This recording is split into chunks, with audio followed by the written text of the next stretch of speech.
Hello, everybody, and welcome to a mid-February edition of the Sam's Report. It's been, it's been one of those busy, slow weeks. I started to talk about this on the pre-show for just a minute. I was very busy this week, but when I went and looked like what was actually accomplished, it was like, oh my god, I really didn't get all that much stuff out. So I'm working. A personal fault of mine is that I'm a very impatient person. Sometimes this is good. Like when I need things, I'm really good about pressing people to make sure they get me things on time. But other times, I have to kind of sit and wait for things to materialize, and I'm dependent on other people, and I can't push on them because they're sending me information and blah, blah, blah. So I'm working on a lot of different things to try to write up, but they're all starting to come together, and I'm waiting for more information from certain people and companies before I can publish this stuff. Hopefully it'll start to come together either today or over the weekend. But it didn't result in a lot of posts being pushed out that were kind of unique. You know, it's one thing to write up like a news post or whatever and all that stuff, but it's another thing to talk about like content that's coming out and strategy shifts. I'm actually typing here. I want to see if something got published yet. So, anyways, I digress. Let's just dive in, shall we? So one of the things that started kicking off with some enterprise-y stuff, Amazon announced what's a product called Chime this week. And so what Chime is, think of it as Skype for business. And so I struggle with this, and I'm biting my tongue a little bit and saying it's like Skype for business, but it's not quite as good. Now, granted, I will give them a pass because it is, hey, again, it's version 1. They're just kicking off this stuff, and it's not going to be perfect from day one. You have to get a product out the door. At some point, if you try to make it perfect, you will literally never ship. So they have this thing called Chime, and what it is, it's group communication. They do have a free version, but it's very, very limited to like two video call people. If you ever do like a multi-tenant operation, it would not work for that. And so you can go check it out. It's called Amazon Chime. They launched it this week. It's not cheap, by the way. There's a free version. There's a middle tier, but it's not middle price, but it's a middle tier. I believe it costs $2.50 a month that allows you to do remote desktop and some other things. But if you want to have like a group video call with like 10 people or so, you need the top tier, which costs $15 a month. 15 bucks. That's not cheap at all.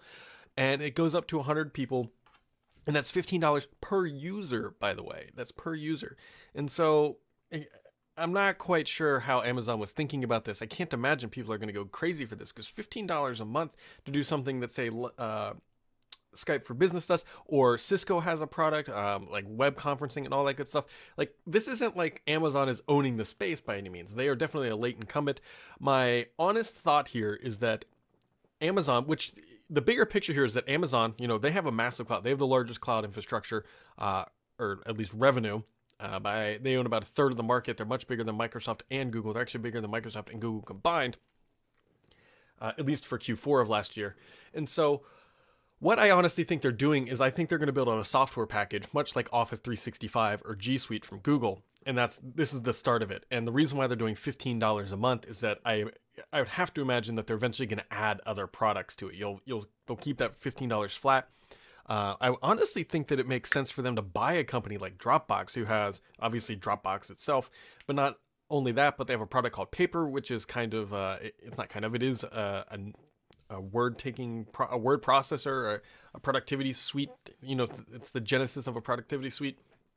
And so I can very much see Amazon getting into this one bundle thing, much like Office 365, because Office 365 costs less money than Chime's top tier and gives you a hell of a lot more. So that's the only thing I can think logically. But it's interesting to really watch this. For some reason, it never really occurred in my brain that Amazon, they might go backwards in their drive, right? So the cloud is kind of like Microsoft's endgame, right? They started with on-prem, now they're cloud. Well, Amazon has cloud, and now they're trying to work their way backwards. So they have this, it's more software as a service is what they want. It's great cash flow and revenue streams. And I honestly think they're saying, okay, you know, we've got market share with cloud, let's try to upsell. And I think that's exactly what this is. It's like, you're already running on AWS. I bet they give those users a discount, especially if they're a large company. But I think this is just another way for them to upsell. It's great. It's going to push Microsoft to be more creative. It's going to push Google to be even better. So it's worth checking it out. I can't imagine anyone's going to be go buying it. It's definitely a corporate product. It's not going to replace Skype Consumer. It's just too limited, and the basic version is just way too limited. So that is that. Other things happening this week: Microsoft Office MacBook Pro Touch Bar now supports Office. And I say, yeah, whatever. If you have a Touch Bar on your MacBook Pro, now supports Office. Like, Microsoft kicked that out the door pretty quick. So there you go. They can kick that out the door really quick, but they can't bring Cortana to other markets. I know Cortana, that's probably not a fair job because Cortana is a little bit more complex, but they've also had a lot more time. Anyways, so Microsoft said this week, Donna, I'm not a psychologist or anything. I don't pretend to be one. This is an absolute true story. The lowest grade I got in undergraduate or even graduate school was in psychology 1. It might have been 101 or 104, whatever. It was the entry level psychology class. Lowest grade I got. It was either a C or a C minus. Mostly because I was a senior and I already had a job and I did not care about life. And so it's funny that I'm thinking, I'm not a psychologist. Yeah, actually, not even a psychologist. I almost did terribly. But anyways, her tweet seemed a little stressed this week when she was just like, no new builds this week. Just if you don't like the current build, roll back. I think it's catching up to her. No, nobody's perfect. I get stressed out. Everybody gets stressed out. But it just seemed like, I think people were like really hounding her for a new build. And she just was like, just shut up. Anyways, I love Donna. She's great. But I think people were just it seemed like people were getting to her. I know she's in Australia, I think, this week at Australia Ignite Australia. Love to actually go to that one time. Long flight, but I'd actually love to get down there at some point to that event. I've been to Australia, but not to that. Anyways, so maybe it's time zone. What am I doing with my life? Let's get back to the show. God, I'm an idiot. Oh, God. So I found a lot of humor in this. Microsoft delays its Patch Tuesday. So typically on the second Tuesday of every month is called Patch Tuesday.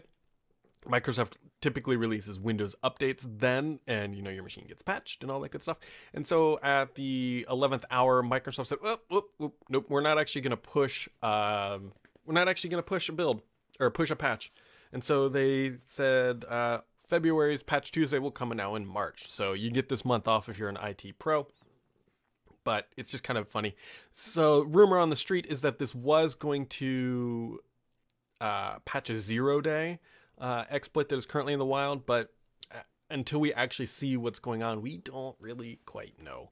We don't really know. But if you're, be on the lookout for that. And so speaking of IT pros, Microsoft announced this week, it's essentially Windows Insider for the IT pro. And so I really have mixed opinions about this. I think it's Windows Pro Biz IT. I don't know. I'm losing the acronym in my head. But it's an insider program for corporations. And so I have never met an administrator or an IT pro who just says, you know what? I have too much time on my hands. I don't think I've ever seen that or ever heard that, mostly because those people are running around like crazy. There's always things to be fixed, upgraded, permissions to remove or add or whatever. And so the point of this program is that, hey, you can enroll a small number of your corporate machines inside this program, and then you can start to beta test this stuff. Really, I can't imagine too many people taking them up on this, because let's just talk about things you have to do. You have to look at patches. So Patch Tuesday comes. You have to look at the patch, see what it impacts. You have to then test that patch internally to make sure that it's not going to totally wreck your system, because Microsoft has been known to release patches that do actually wreck your systems because, it's a minority group that gets screwed over. But it does happen because when you have 1.5 billion machines, it doesn't take too many. There's so many iterations it's going to happen. So as an IT pro, first thing you got to do, you take that patch and you look at it and review it and say, what is this really doing? And what machines do I need to be paying attention to? So that comes out, you need to beta test that. And then once you're okay with it, reasonably okay with it, then you deploy it. And once it's deployed, you do the same thing. You monitor like hell to make sure that nothing is breaking. And so that's the second Tuesday, and you've got that going on.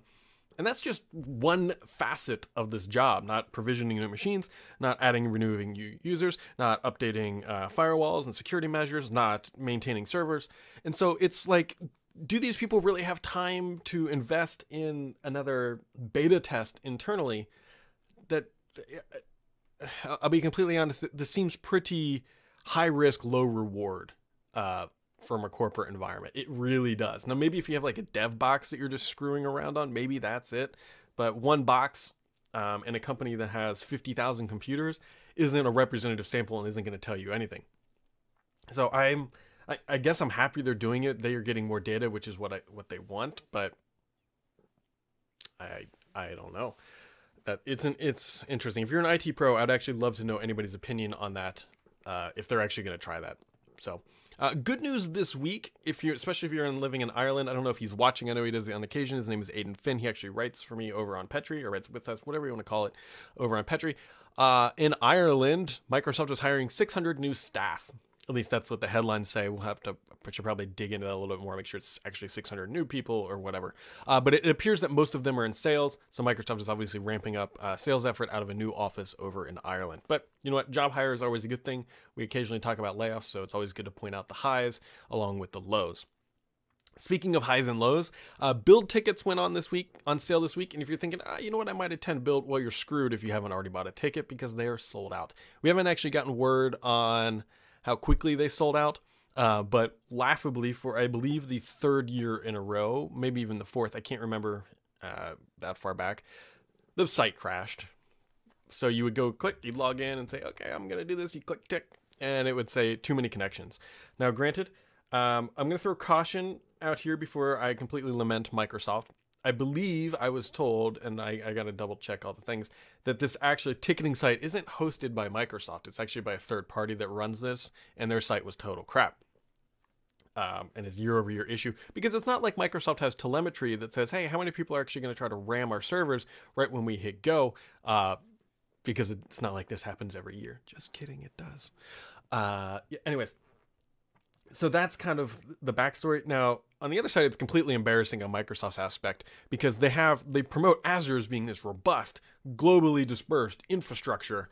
And when they go to launch a ticketing service for Build, it crashes every single time. They can never handle the demand.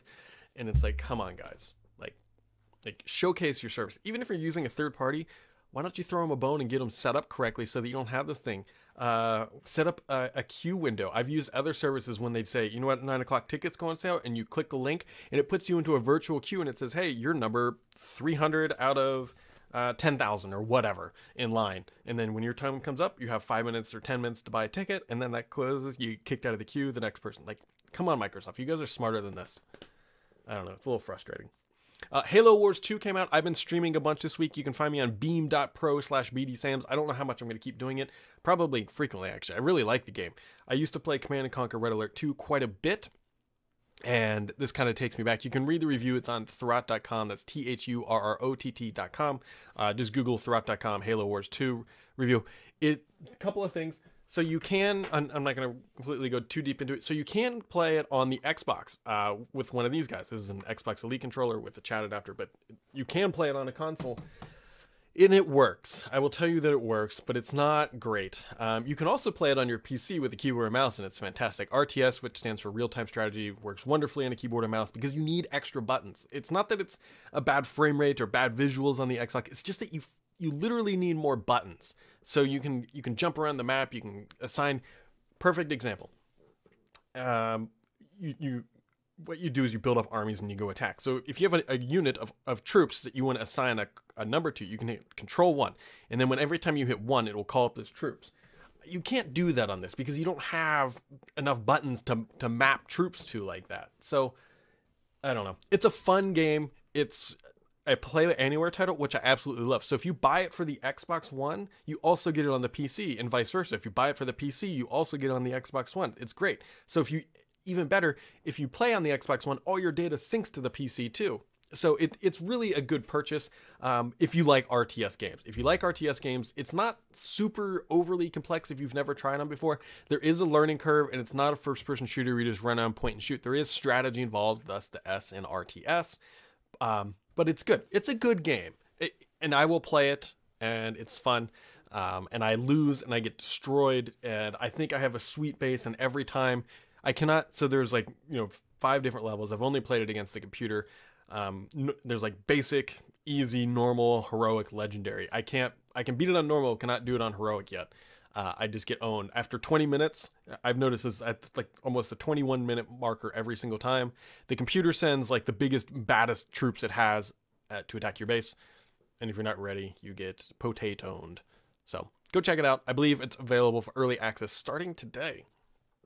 Other things going on. Lots of stuff. I was thinking this was actually going to be a shorter show, but I was completely incorrect. Project Cheshire, which I've talked about quite a bit, is going to become Microsoft To Do. I believe I've said that, but the reason why I pointed out now is that there's actually a Cortana page talking about this stuff, and it actually labels Microsoft To Do, so we know it's coming relatively soon if that's your cup of tea. And I believe To Do will be the company's new Wunderlist replacement, and it'll work across all platforms. It will sync across all web interfaces and all that kind of stuff. So I'll be curious to see. Actually, what I really want is, I gotta turn this thing off, is an Amazon Echo or an Alexa plugin for Microsoft To Do, because that would be super helpful. I didn't want to say it because then it would turn on and then wacky things will happen. Hinting about some of the stuff I'm working on. So Microsoft has become extremely sensitive to margins. Not that they're not always sensitive to margins, but let me just kind of paint a picture for you. So if you're not familiar with what margins is, a margin in corporate speak is how much profit, like take-home profit, you're going to make when you sell a product. And so in software, margins are typically high. I mean, they can be, there's no standard, but they can be anywhere from 50% up to 100% margin on a software licensing sale. Hardware, on the other side, especially in the computer space, is like, I believe Lenovo at one point, I looked at their stuff and it was, their margin was like 1.5%, meaning for every $100, they made $1 in profit that they can reinvest in the company. And so Microsoft has become extremely sensitive to margins in their Windows org. I've heard this from several people now, and I believe it's the reason why we saw the demise of the Lumias. It's also the reason why we saw the demise of the Band.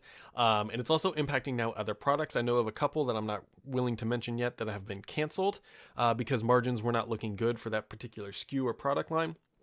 And they're really starting to kind of turn that wrench to make sure that Windows org remains and stable and profitable as they go through this transition of basically traditional licensing sales to either free software or to software as a service. They really need that cash flow and those margins to stay stable.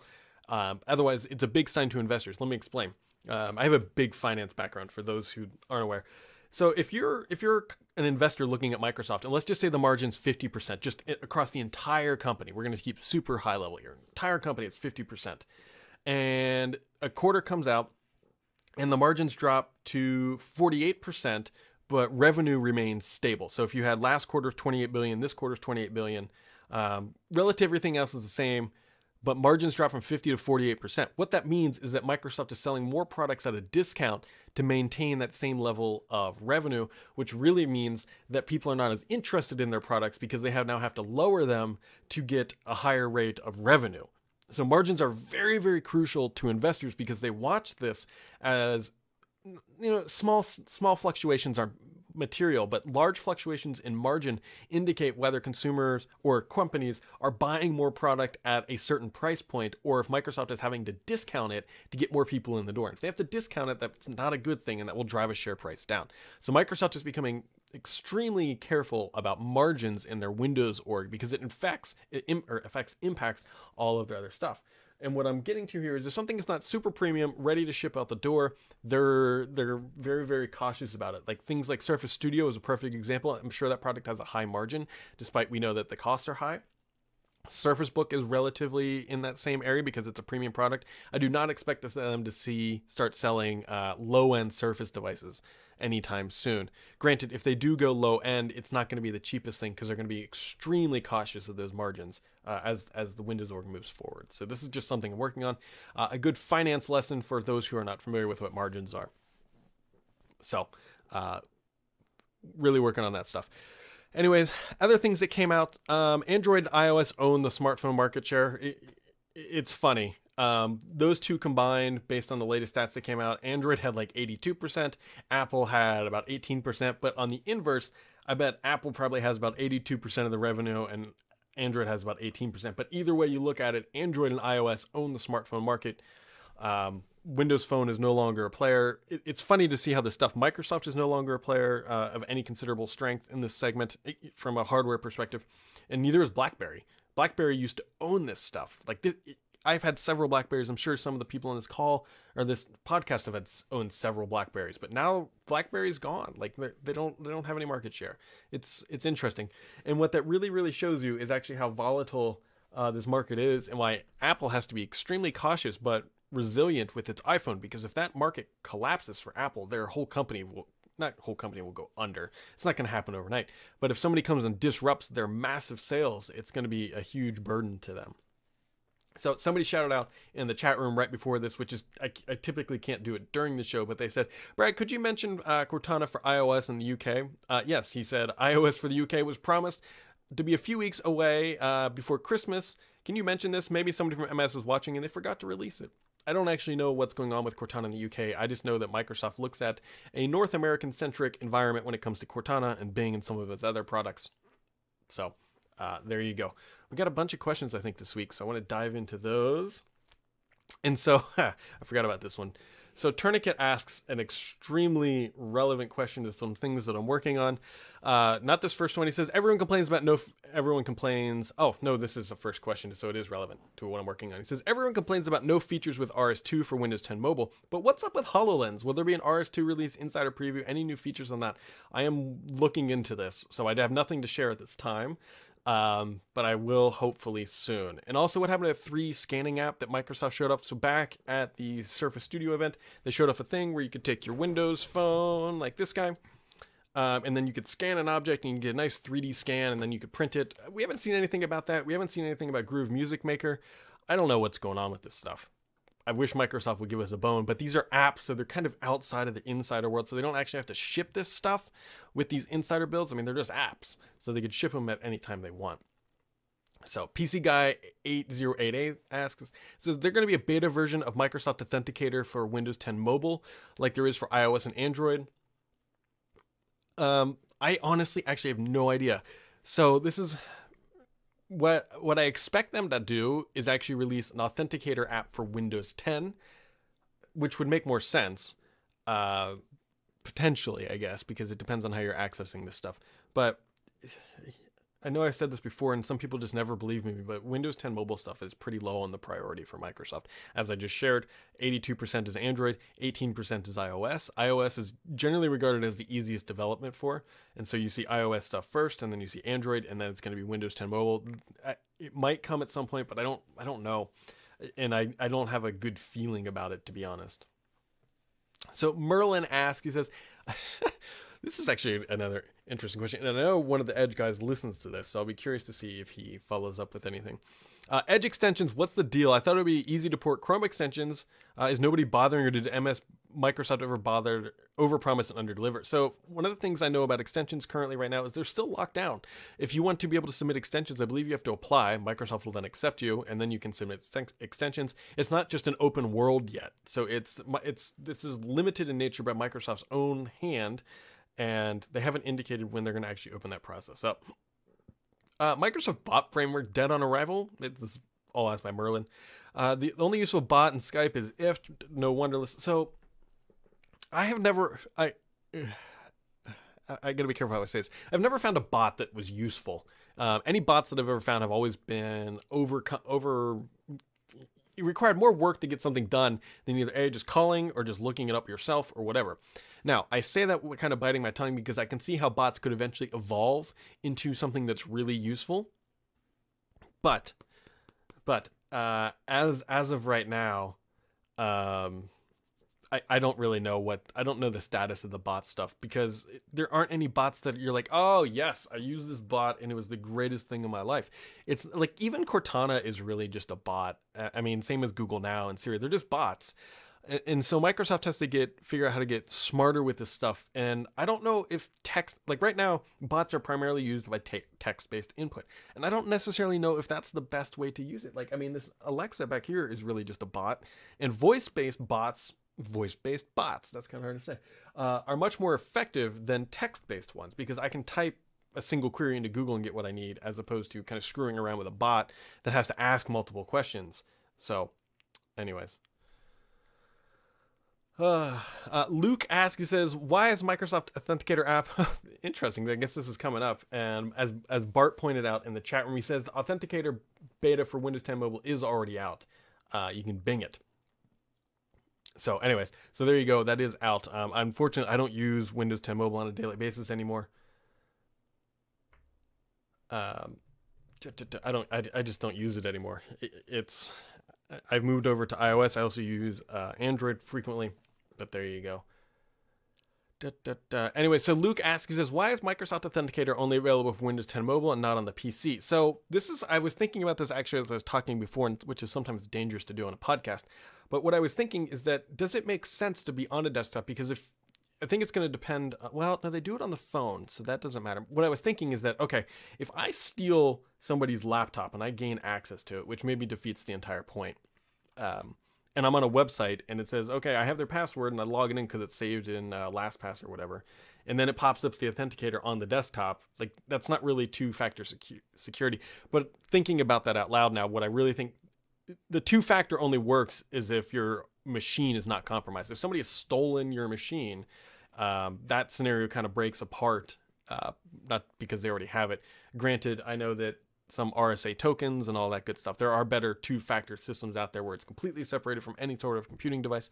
But I don't know. It would make a lot of sense. It'd be quite nice, but I could see how it could potentially be abused. Now, I say that with the caveat because there are times on my phone where I log into a Microsoft thing and then it pops up right there and says, hey, approve this. So that's the same scenario.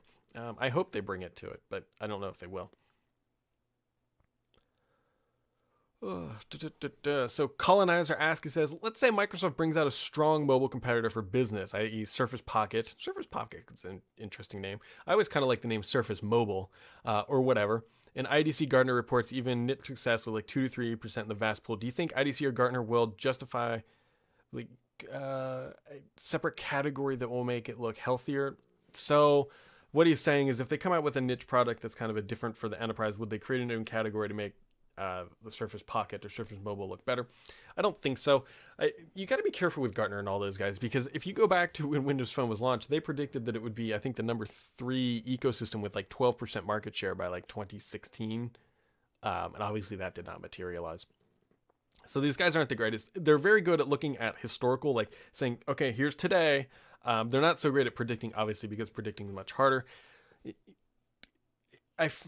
Microsoft, the way I honestly think they will get into mobile is if they come out with a Surface that is truly a complete PC in your pocket that is fully functional and just works with all UWP apps and everything else, and that it can replace a laptop for the super mobile user. Like, if I was Microsoft, the market I would be targeting being the enterprise is the salesperson who travels like crazy amounts, and you come up with a really solid device that they can take on their sales stuff. And when they go somewhere, they can plug it into like a shell and have a laptop, or when they go back to their office, they just dock it and have the full PC setup. Like, they have to start with a niche market if they're going to ever take things back. They can't just release a consumer product and say, hey, here, come do this. It's going to be great, because they've already tried that multiple times with Windows Phone 7, Windows Phone 8, and Windows Phone 10 or Windows 10 Mobile, and it's failed every time. It doesn't work for them. They have to start niche, and I honestly think they should start with like salespeople and target that demographic, and then try to penetrate their way back, saying, look, these ultra mobile users who have this full PC in their pocket, all their stuff with them at all the time, in the best possible experience, who don't need apps other than Office per se. It works really well, and then it'll start to permeate deeper into the org. So Michael asks, in the Insider program, can you download the latest ISO, install it? In the Insider program, you can download the latest build ISO, and I did to install it in a VM, but I can't reactivate it. Does this mean I have to buy another copy? So what you should try to do, and it's not clear, is make sure you're logged into your Microsoft account, because it should be provisioned onto your user ID, and then enroll. There is some funkiness where it will say it's unactivated, but definitely make sure you're logged in on your Microsoft account, as that can potentially help you. Fuchsia Castle says, do you know what happened to Project Sienna, a quick way to develop apps for small and medium businesses? Actually, the Joe Finn chimed in and responded to this. Said Project Sienna got released as Microsoft Power Apps. That's what I was thinking too. I was trying to remember the proper name, but Project Sienna graduated into Microsoft Power Apps. Oh God. Okay. I can't even pronounce his name. It's in. I'm struggling. It's like Incalabacenta. I don't know. I have no idea how to pronounce your name, and I apologize. It says Paul is trying out the NV1 all-in-one desktop, which has a curved UWQHD screen at 21:9 aspect ratio. Have you tried out a monitor like this before? If so, what do you think, especially compared to 4K? Oh, it says down below, it says call me Isla. So Isla, that is easier pronounced. So yes, I have, and no, I do not like them particularly. At least I haven't found one I like. So, and I think it goes from what my setup is now. So I have two monitors, which if you see, if I switched, if you're watching the video, you can kind of see it here a little bit better. So I have two monitors here, two 27-inch 4K monitors side by side. And so that is my current setup. And it works really well because I can put two full paneled browser tabs, spread right. That's what I have right now. Is on the left, I have OneNote in the browser tab, and on the right, I have the YouTube stream. And then in the middle, which you can kind of see on the video behind me back here, you can see XSplit right there. And then this is the thread questions I'm reading. And on the other side is OneNote.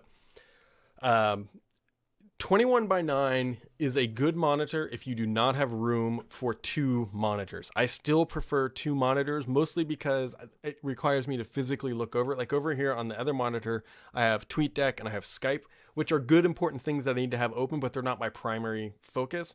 And so they're completely not completely, but they're out of like line sight. And so they're not a distraction. When you have a 21:9 monitor, you will always see that other stuff, if that makes sense. And so 21:9 is good if you can't get two monitors side by side, which could be multiple reasons. You don't have enough desk space. You don't want to spend the extra money to get two monitors. You don't have, for whatever your reason is. They're great. It's almost like a 1.5 monitor. Think of it more like that instead of a replacement for two. Is probably the best way to think about that. John Willis asks, he says, if we can type 60 words per minute and speak 400 words per minute, shouldn't we be looking forward to mice or computer devices faster than 400 words per minute? This is a very interesting question. Oh, okay, I see where he's going. Like the functional fMRI mouse, for example, makes you wonder if HoloLens is a head scanner in disguise. Wrap that brain. That's a very interesting question. I don't know. I don't know how to go about this. I mean, I don't know if I can type 400. Well, I guess we speak 400 words per minute. Actually, I type closer to about 90 to 100 words per minute. I honestly have no idea what your question is. I apologize. Anyways, so we'll just end it there on that. That's an odd question that I can't figure out. So kind of the tip of the week this week, guys. Be on the lookout for Microsoft's open sourcing of stuff. There's two ways to think about open sourcing Microsoft's products. And I take this from a different perspective. Open sourcing is fine. I'm not saying that. But typically when Microsoft open sources something, that means they want other people to start working on it. And I wouldn't be surprised if we start to see some more like key technologies being open source so they can start contributing. A perfect example of this is the HoloLens, the HMDs, the head-mounted displays. I don't know if they're open source or whatever, but Microsoft wants to be in the software business, and they don't want to be in the hardware business. And so kind of be looking to see if you see other moves inside of the company where they're saying, I can see Microsoft pulling back on hardware because they're wanting their partners to do it. Because again, Microsoft loves the margin on hardware, or on software, and they want their hardware makers who are accustomed and better suited for that stuff to build hardware. HMDs are a perfect example of that. Microsoft came up with the tech, and they're letting their partners build out the stuff. They get the royalties from the software, the hardware vendors sell the hardware, and they don't have to worry about that stuff anymore. I think we might start seeing this trend more and more on some of their other products. I'll let you speculate where that goes, but we will find out more. So, as always, guys, I appreciate everybody tuning in, all the questions, and I thank you. I should probably start reading these ahead of time so I have a better understanding of what they are, but it's always a little fun to read them live. You get true gut reactions. But I will be here right back here next week. 2 weeks will be a little interesting because I'm actually taking a vacation, thank goodness. But anyways, next week will be normal. There'll be some fun stuff announced next week. Yeah, I think so. I think there'll be some fun stuff announced next week. We'll see. We shall see. As always, guys, thanks for tuning in. Catch you next time. Have a wonderful weekend.